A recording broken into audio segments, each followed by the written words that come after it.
Dallas against San Francisco. It feels like this is such an exciting game, but is it a game that you think you can be confident in starting a lot of the stars, knowing that this is two very, very good defenses?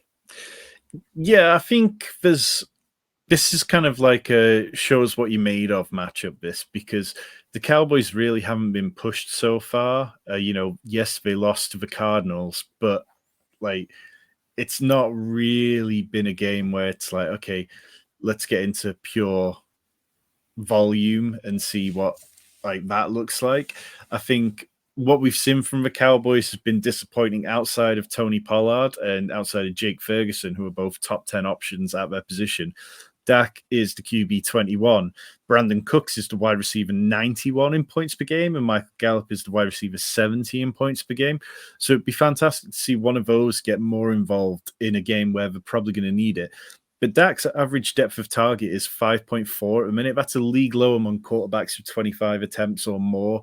So he's going to have to get the ball out more often. Like the Niners, they're middle of the field where you're talking about Fred Warner, where you're talking about Tuafunga.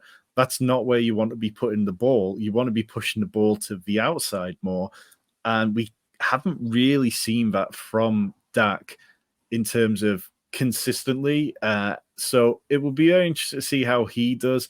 In terms of the Niners, I mean, CMC, 81.9 points from rushing. There's nobody else in the league over 61. He has been incredible. So much of what we saw last week was just they knew that they could beat the Cardinals by just leaning on him, and they didn't need to go to George Kittle, who I thought would be in line for a good week. They didn't need to go to Debo, who wasn't healthy.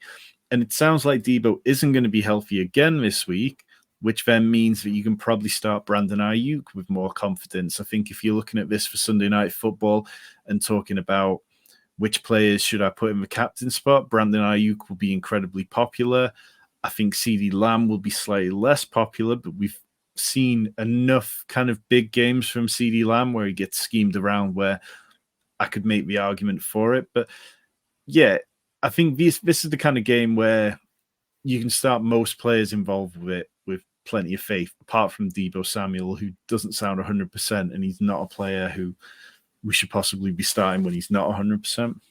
Yeah, it feels like he's going to kind of soldier through it, but I don't think he's a player that you can start with any confidence.